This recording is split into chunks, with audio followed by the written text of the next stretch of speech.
Olá para você que nos acompanha. Seja bem-vindo, bem-vinda a mais uma edição do Conhecimento da Fé. Este programa preparado para você, dedicado à catequese, à leitura da Palavra de Deus e ao conhecimento da fé cristã.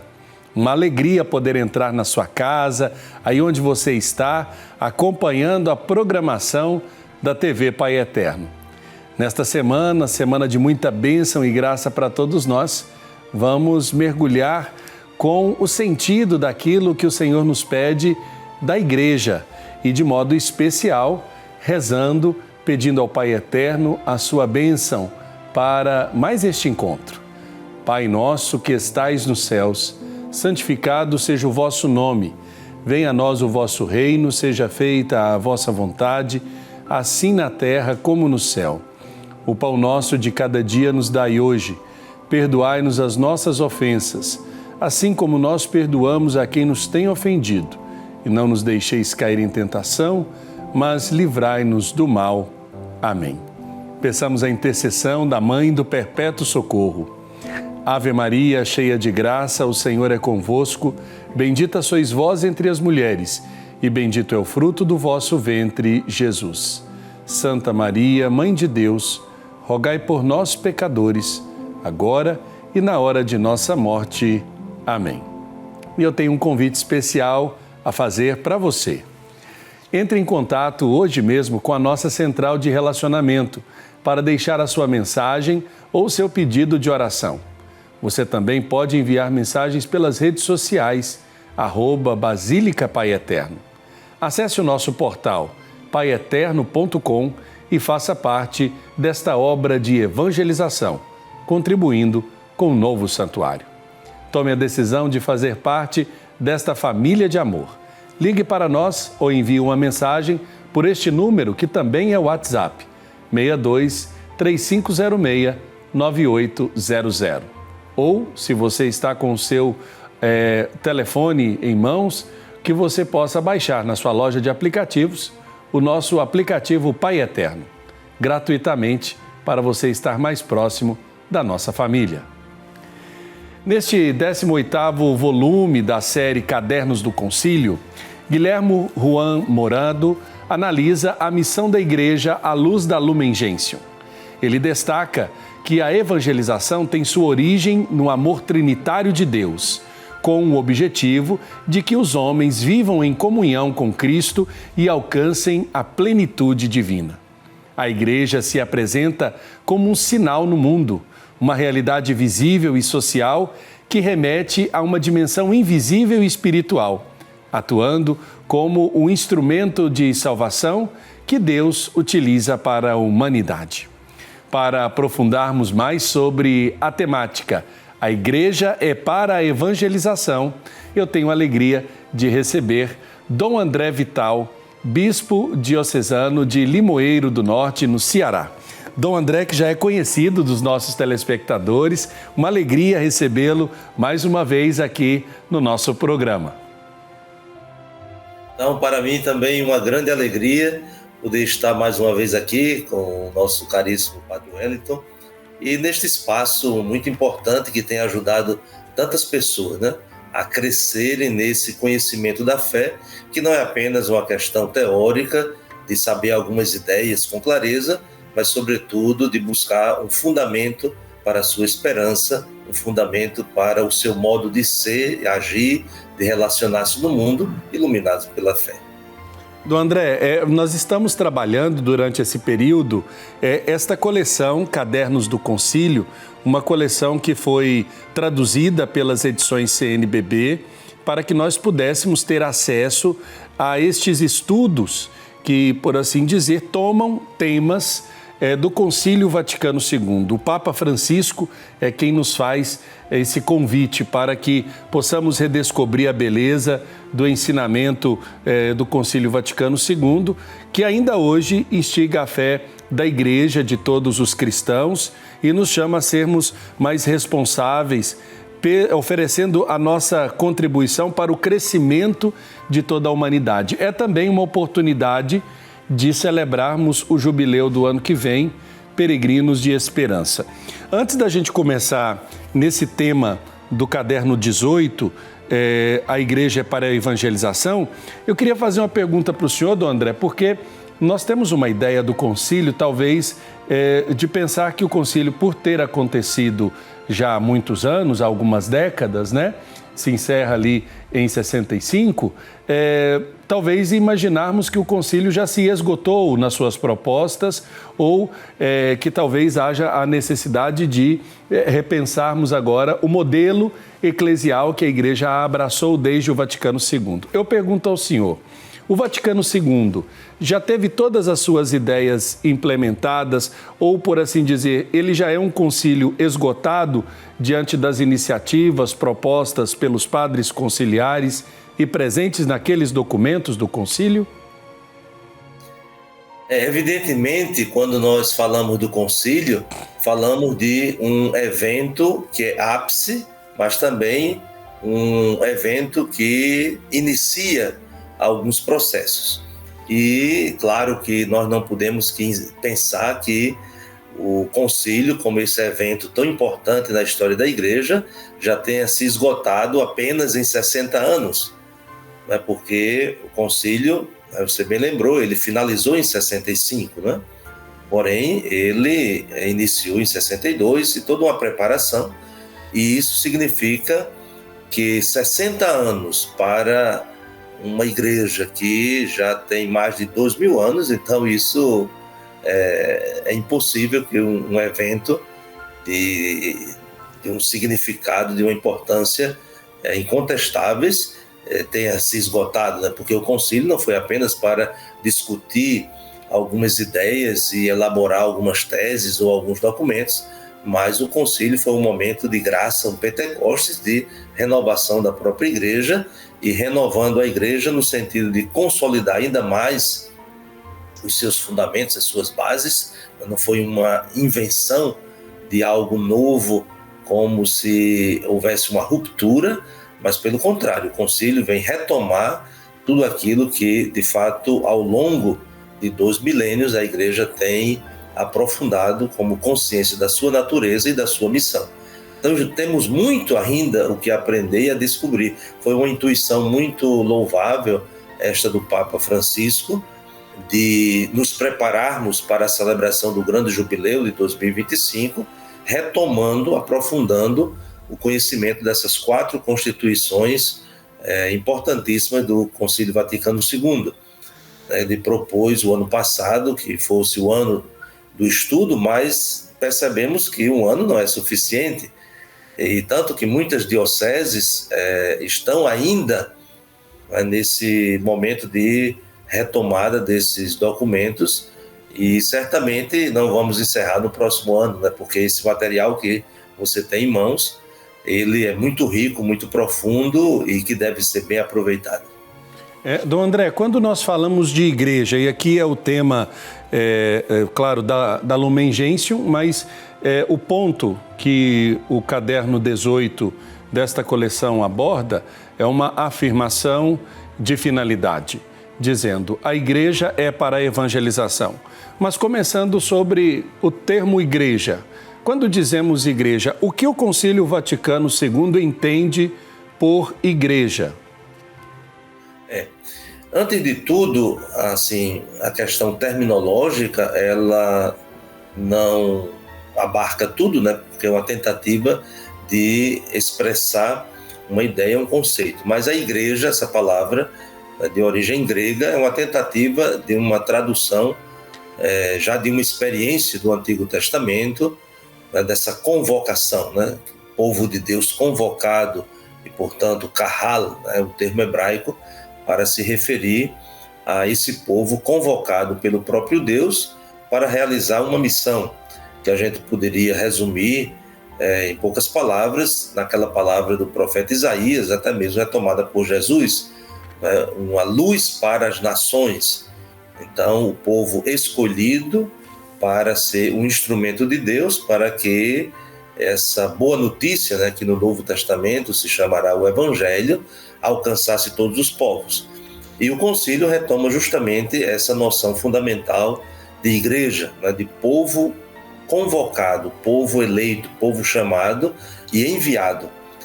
São 3 dimensões fundamentais da igreja, né? A igreja é chamada, escolhida, consagrada e enviada, né? Aquilo que é a realidade de cada batizado e, naturalmente, de todo o corpo de Cristo, que é a igreja. Então, esse é o conceito fundamental de povo de Deus, né? Sim, quando olhamos para a missão evangelizadora, nós sabemos que é uma missão, é uma ação guiada pelo Espírito Santo. Por isso, é necessário entender um pouco mais sobre essa reflexão que a Igreja faz da finalidade da evangelização. E o Concílio Vaticano II, no número 17 da Constituição Dogmática Lumen Gentium, sublinha a natureza missionária da Igreja. Nós podemos entender que esta afirmação, esta reflexão, ela está em consonância com o aspecto daquilo que o Papa Francisco tem chamado a atenção e que muitos têm acolhido como novidade, mas que já estava ali presente, digamos, intrinsecamente nos documentos do concílio, como uma igreja em saída? Sim, porque quando nós pensamos, né, eu dizia o aspecto da terminologia, né? Um povo convocado. Então, a convocação é justamente para sair. Assim como Jesus saiu do seio do Pai, ele é o enviado do Pai. Não se pode pensar numa missão encerrando-se nas 4 paredes, né, entre muros, mas a missão se realiza justamente para fora. Então, Jesus sai, o Verbo eterno, a encarnação é o sair do seio do Pai para realizar uma missão. E, portanto, a igreja, ela é, por sua natureza, uma igreja em saída. Uma igreja que tem uma missão de anunciar uma boa notícia. E esta boa notícia, ela precisa se expandir.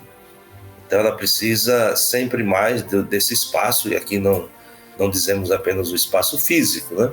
Mas de alcançar, né, nessa sua expansão, muitas pessoas, muitos corações, enfim, a humanidade. Por isso que nós falamos da catolicidade, né, que é uma característica da igreja, que é a universalidade da sua missão.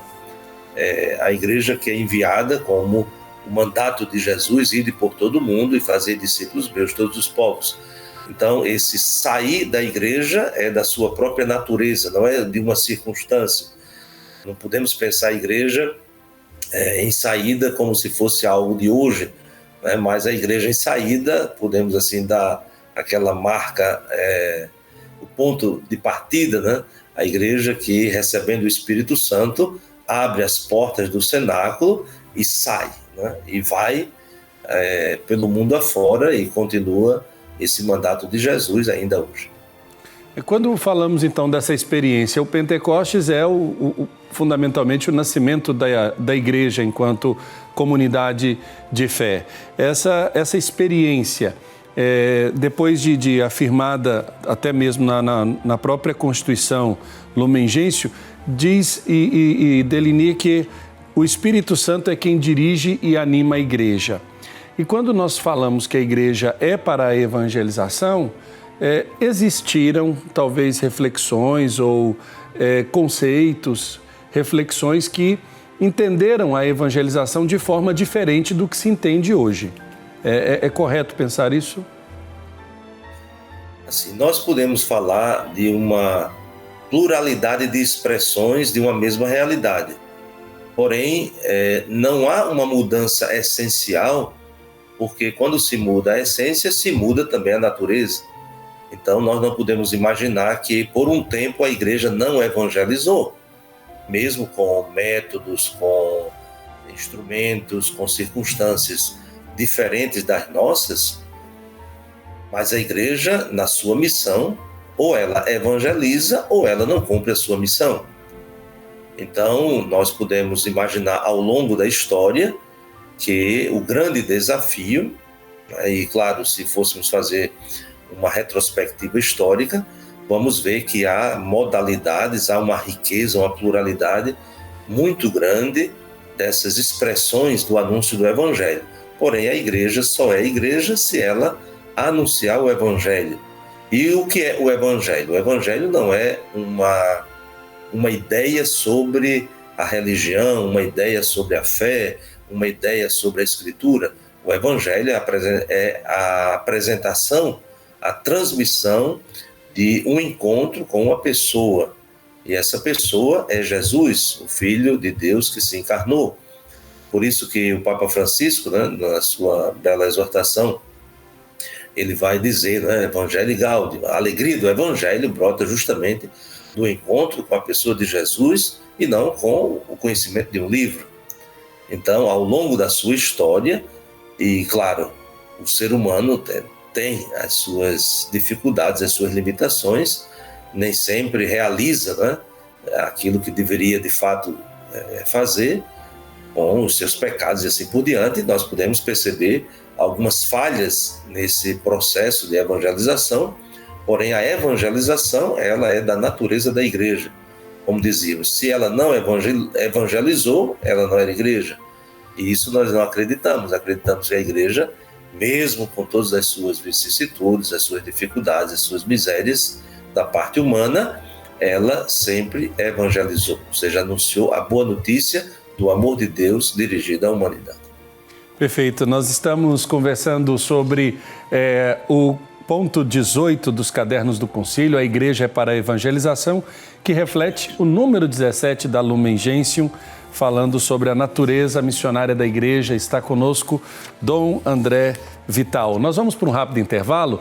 Na volta, vamos continuar o nosso conhecimento da fé, dando continuidade à coleção Cadernos do Concílio, nos preparando para o Jubileu de 2025.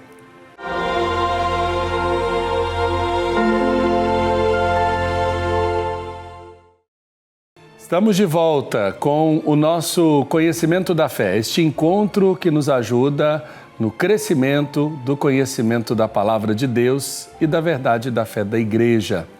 Hoje o conhecimento da fé retoma o estudo dos Cadernos do Concílio, essa coleção que as edições CNBB disponibilizaram para nós com uma tradução para o português e que nos ajuda a prepararmos bem a chegada do Jubileu de 2025, Peregrinos de Esperança, nos ajudando a refletir a temática do Concílio Vaticano II. Hoje falando sobre o caderno 18, a Igreja é para a Evangelização, que é um caderno que trata do número 17 da Lumen Gentium e que foi escrito por Guilhermo Juan Morado. Está conosco Dom André Vital, que é bispo de Limoeiro do Norte, no Ceará. Dom André, nós falávamos no primeiro bloco sobre algumas introduções, por assim dizer, das terminologias. E agora, olhando para este esforço de uma igreja que evangelize e que anuncie a pessoa de Jesus Cristo. Eu queria retomar uma passagem do início desse livro que relembra, na sua introdução, a exortação apostólica Evangelii Nuntiandi, do Papa Paulo VI, onde mostra como o propósito da Igreja é desempenhar a tarefa da evangelização, isto é, o anúncio da boa notícia da ressurreição de Cristo ao mundo inteiro, proclamando o nome, a doutrina, a vida, as promessas, o reino, o mistério de Jesus de Nazaré, Filho de Deus. O senhor lembrou o Papa Francisco na Evangelii Gaudium, que esta experiência nasce do encontro com Cristo. O Papa Paulo VI já falava desses aspectos fundamentais que nos conduziam à pessoa de Cristo. De modo que a essência da evangelização, e se nós analisarmos aqui outros documentos, a própria Palavra de Deus, sempre irá se basear no anúncio, não de uma ideia ou de uma ideologia, mas de uma pessoa, Jesus Cristo. Pois bem, se nós retomássemos assim, rapidamente a grande palavra inspiradora do pontificado de João Paulo II, de Bento XVI e também do Papa Francisco, vamos ver uma continuidade em relação a essa consciência do que significa a missão da Igreja. Acredito que muitos de nós nos lembramos que quando São João Paulo II iniciou o seu pontificado, ele utilizou uma expressão que ficou célebre, abrir as portas ao Redentor. Tanto que ele começou o seu pontificado em 78, depois se preparando justamente para a celebração do jubileu de 2000, e ele insistia justamente nisso, de que não só a igreja, mas toda a humanidade deveria não ter medo do encontro com Jesus e, portanto, abrir as portas ao Redentor. O Papa Bento XVI também nos deixou um ensinamento muito profundo na sua encíclica Deus é Amor, quando dizia que não se torna cristão alguém que aderiu simplesmente a alguns princípios, algumas ideias propostas pelo cristianismo, mas o tornar-se cristão depende de um encontro com a pessoa de Jesus, um encontro radical, que toque as suas bases, o seu mais profundo, a ponto de ter a sua vida transformada. Então, essa palavra do Papa Bento XVI: ninguém se torna cristão porque aderiu a algumas ideias, mas porque fez uma experiência do encontro com a pessoa de Jesus, e uma experiência tão profunda que mudou a sua vida. E o Papa Francisco, que também retoma esse pensamento, ele vai justamente dizer com muita clareza que sem o encontro pessoal com Jesus é impossível ser seu discípulo e, consequentemente, impossível ser missionário, anunciar a verdade do Evangelho. Então, isso é fundamental. Nós não anunciamos o Evangelho se não fizermos o anúncio explícito de uma experiência, não apenas a apresentação de um conceito religioso. Quando nós falamos da evangelização, existe dentro da própria igreja a responsabilidade de quem a dirige ou de quem a delineia para que nós possamos levar esta mensagem, fazê-la com um método, digamos, mais próximo daquilo que é o ensinamento de Cristo. E aí eu falo da responsabilidade com o magistério da igreja. Como o senhor observa hoje a nossa proximidade diante do magistério e como esse magistério tem se esforçado para se tornar mais próximo ou mais acessível aos fiéis? Estamos diante de um grande desafio, porque o ensinamento ele é próprio da evangelização. Claro que aqui não estamos falando de questões teóricas, simplesmente o ensinamento como a transmissão de algumas informações, mas o ensinamento como a transmissão de valores vivenciados, valores que, de fato, transbordam da nossa vida através da nossa vivência e da nossa adesão de fé. Porém, o desafio que nós percebemos, até mesmo como bispos, como pastores da igreja, é uma certa ignorância, até mesmo em relação ao conhecimento da fé.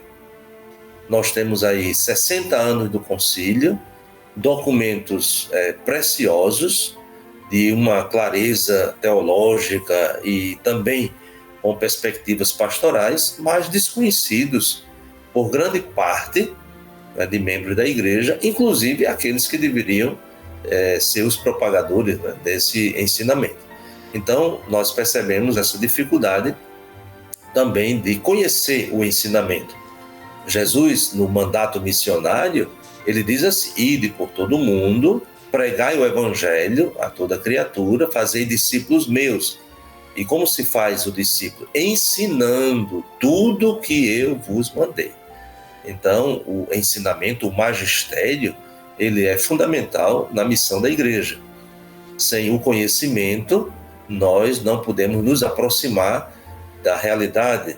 E se nós não nos aproximamos dessa realidade, não aderimos a ela, assim pensamos na própria experiência de fé. Se nós não conhecermos a pessoa de Jesus, como é que nós vamos amá-lo? Se nós não amarmos a pessoa de Jesus, como é que nós vamos segui-lo e testemunhá-lo? Então, podemos assim dizer que é um processo com essas etapas que se relacionam e uma depende da outra, né, para que de fato o caminho seja percorrido. Algo muito importante que nós não podemos deixar de lado quando se fala do ensinamento da igreja é justamente o ponto de partida, que é a pessoa de Jesus, aquilo que ele fez e o que ele ensinou, que chega até nós através dos evangelhos. Por isso que evangelização, que é a missão da igreja, é a transmissão daquilo que nós recebemos. E o que é que nós recebemos? Recebemos na igreja do próprio Senhor, o que ele fez e o que ele ensinou. E resumindo aquilo que ele ensinou e o que ele fez, naturalmente, e sobretudo, é o amor. Existe um paralelo perfeito entre duas afirmações de Jesus no Evangelho de São João. Às vésperas da sua paixão, Jesus, se despedindo dos seus discípulos, ele vai dizer: assim como o Pai me amou, eu vos amei. Nós encontramos no capítulo 15, versículo 9 do Evangelho de São João. E depois da morte e ressurreição, Jesus aparece aos discípulos no cenáculo e vai dizer justamente isso: assim como o Pai me enviou, eu vos envio. Aqui está no capítulo 20, versículo 21. Então aqui são duas afirmações num paralelo e numa relação muito clara. Para compreender a missão, é preciso acreditar no amor. E acreditando no amor, o transbordamento dessa experiência torna-se missão. Então a missão não é algo que nós fazemos para propagar algumas ideias sobre a fé, ainda que isto seja importante, mas a missão é um transbordamento do encontro feito na experiência de amor. Assim como o Pai me amou, eu vos amei, assim como o Pai me enviou, eu vos envio. Então, por isso que até neste nosso subsídio, né, o autor começa justamente dizendo isso, né, que a fonte da evangelização é o amor da Trindade. Ou seja, a igreja nasce ali, do amor da Trindade. Não é uma realidade simplesmente reduzida ao aspecto sociológico, circunstancial, histórico, né? Vai para além disso, a igreja nasce deste amor, que é a fonte de tudo, que é o amor da Trindade. E a finalidade é justamente fazer com que a humanidade, a criatura por excelência dessa Trindade, participe desta realidade de amor. Então é assim que nós devemos compreender a igreja e a sua missão. O autor, ele relembra uma passagem interessante do Papa Bento XVI, numa palavra dirigida aos jovens na 24ª Jornada Mundial da Juventude, onde o Papa diz o seguinte, abre aspas: nós sabemos que só em Deus o ser humano encontra a sua verdadeira realização. O compromisso primário que nos interpela a todos é, portanto, o de uma nova evangelização, que ajude as novas gerações a redescobrirem o rosto autêntico de Deus, que é amor, em consonância com aquilo que o senhor acabou de nos dizer. O termo e a expressão nova evangelização indica para nós o renovado anúncio do Evangelho. É uma terminologia utilizada desde o Papa João Paulo II, onde ele chamava a atenção para uma nova evangelização, nova em seu ardor, em seus métodos e em sua expressão. De que forma, Dom André, a igreja compreenderá, digamos, este novo compromisso, essa renovada disposição, este novo compromisso para uma nova evangelização? É muito importante isso que você diz, porque se fala de nova evangelização, mas não se fala de novo evangelho. Se fala de nova evangelização, um novo ardor, novos métodos, expressões, mas não se fala de novo conteúdo. Então isso é algo que nós não podemos esquecer, porque senão vamos romper com toda essa tradição que vem do próprio Jesus e que perpassa os séculos, perpassa a história da humanidade e do cristianismo. Por quê? Porque o anúncio do Evangelho é a apresentação a partir da experiência do encontro da pessoa de Jesus, o nosso Salvador, o Filho de Deus, que se fez um de nós para nos reconduzir à comunhão com o Pai, ou seja, a mergulharmos na Trindade e participarmos desse amor trinitário. Então, isso é algo fundamental. Claro que ao longo da história é preciso que haja, porque a própria vida humana ela é muito dinâmica. Então, esse dinamismo vai dando, né, as condições para essa renovação e também encarando as exigências de uma nova evangelização. Contudo, essa nova evangelização, como já dissemos, e você recordando as palavras do Papa João Paulo II, né, quando estávamos para entrar no novo milênio, é justamente para nos recordar a necessidade desse mandato permanente do Senhor. Ide e evangelizai. Mas não inventar um novo evangelho, porque aí seria uma traição. O evangelho nos propõe um caminho de seguimento de Cristo. Entre os elementos que constituem este segmento está a conversão, a mudança de vida e aquela tentação de transformar o evangelho à moda da casa. Isso é traição. É transformar a mentalidade, é transformar as estruturas, transformar aquilo que se distancia do plano original de Deus. Isso, de fato, é a finalidade da evangelização. Então, não é colocar o evangelho dentro da minha mentalidade, mas abrir a minha mentalidade para acolher o evangelho, e à medida que eu acolho o evangelho, também há uma transformação, uma melhora na nossa qualidade de vida, de relacionamento, de perspectiva, enfim, de tudo aquilo que é próprio da experiência humana. Dom André, nós vamos fazer o nosso segundo intervalo. Na volta, eu gostaria de falar um pouco sobre as convicções batismais que os cristãos devem ter, né, os cristãos católicos devem ter para poder atrair pela sua tarefa missionária aqueles que desejam fazer também uma experiência de Jesus Cristo. Porque, como a Evangelii Gaudium, no número 14, o Papa Francisco nos diz, a igreja não cresce por proselitismo, mas por atração. Nós vamos para um rápido intervalo e, na volta, tem mais conhecimento da fé.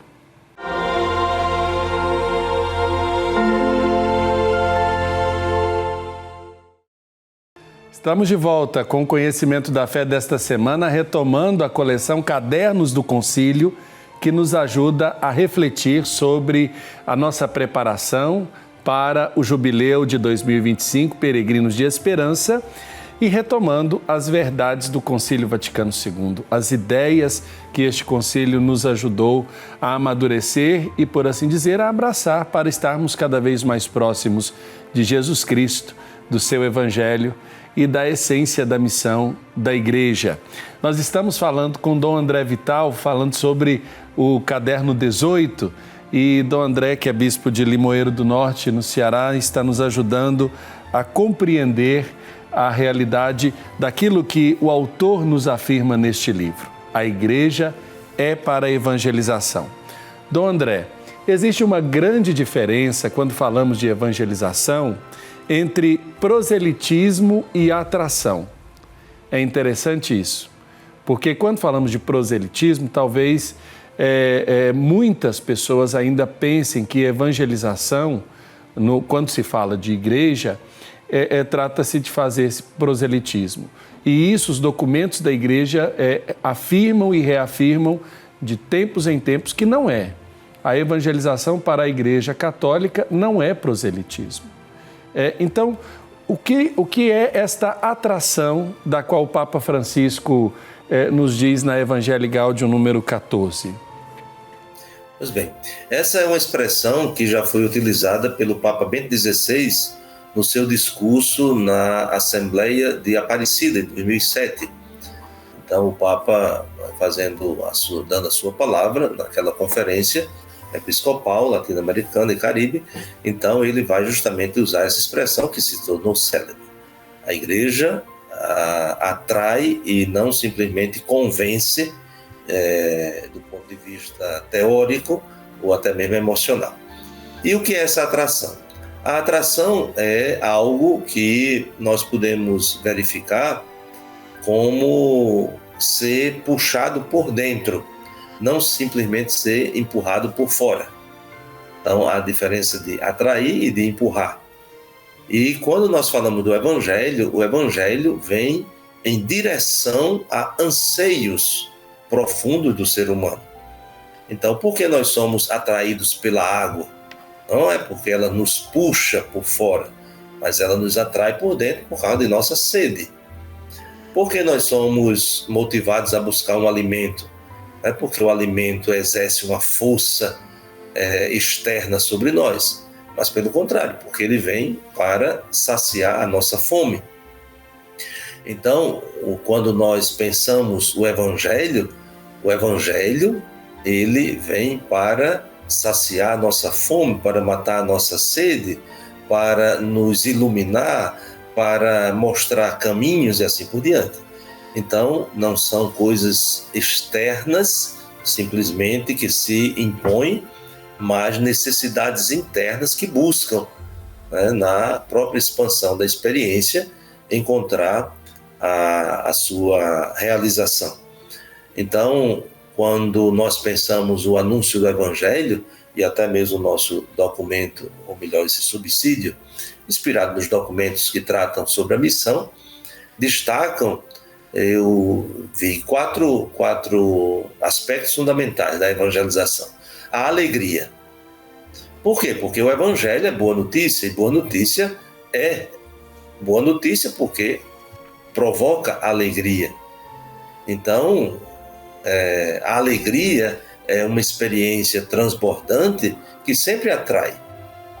A gente sabe pela própria experiência que pessoas assim alegres, né?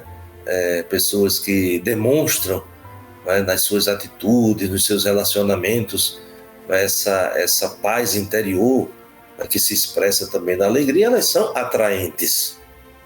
E aqui não tem nada a ver com coisas externas, mas algo que contagia. Então, essa alegria é atração. Por isso a alegria do Evangelho, né?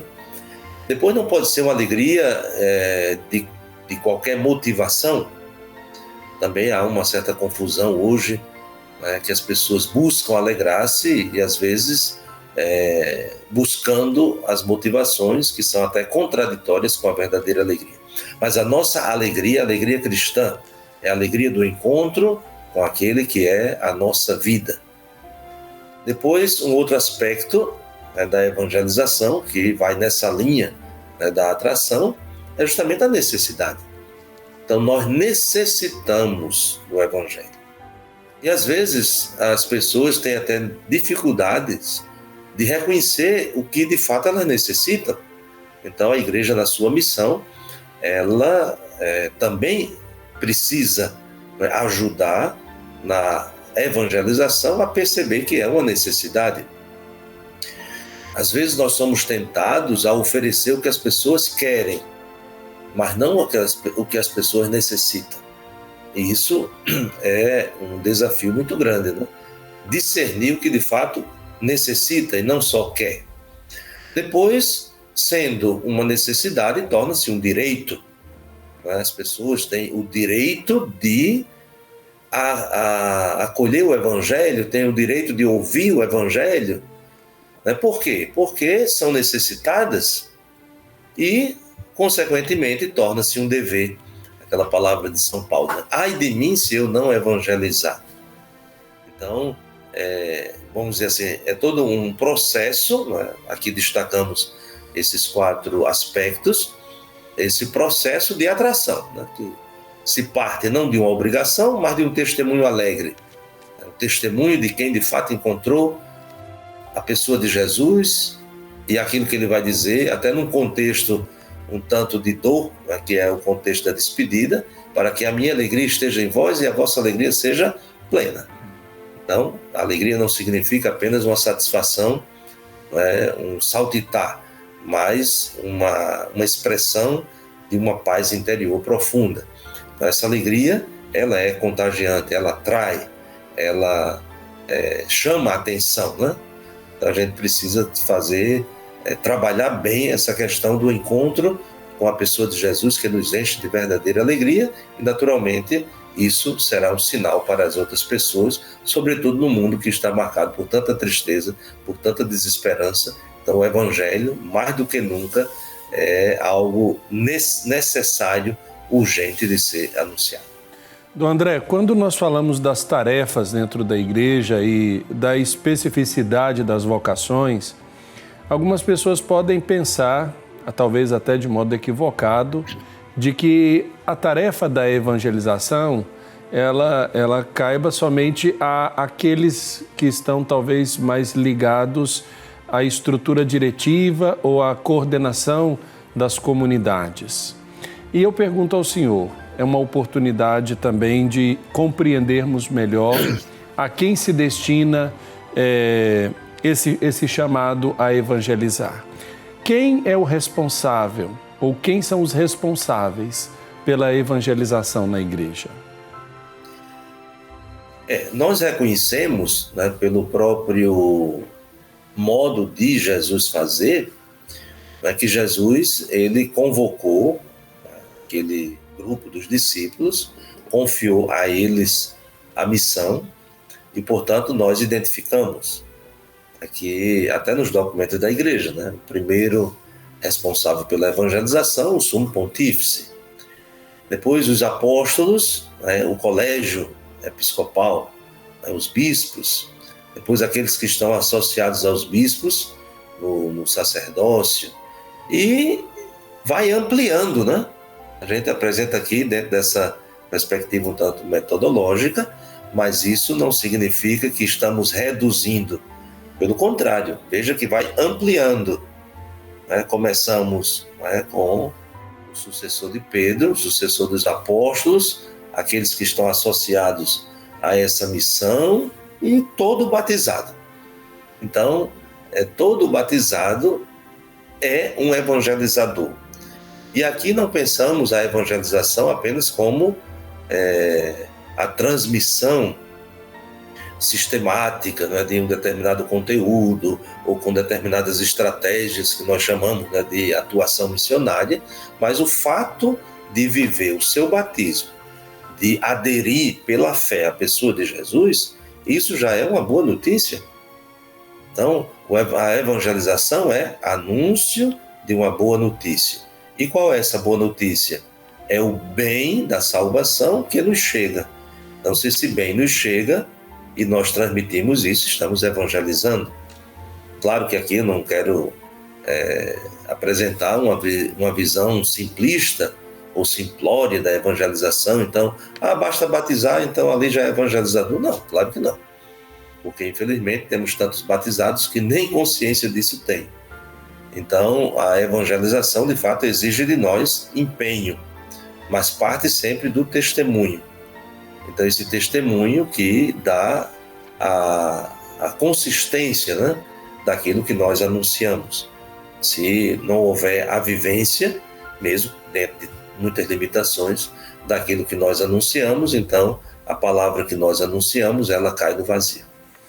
É interessante porque no capítulo 4 deste mesmo livro, o autor fala dos meios para evangelizar, as modalidades da evangelização.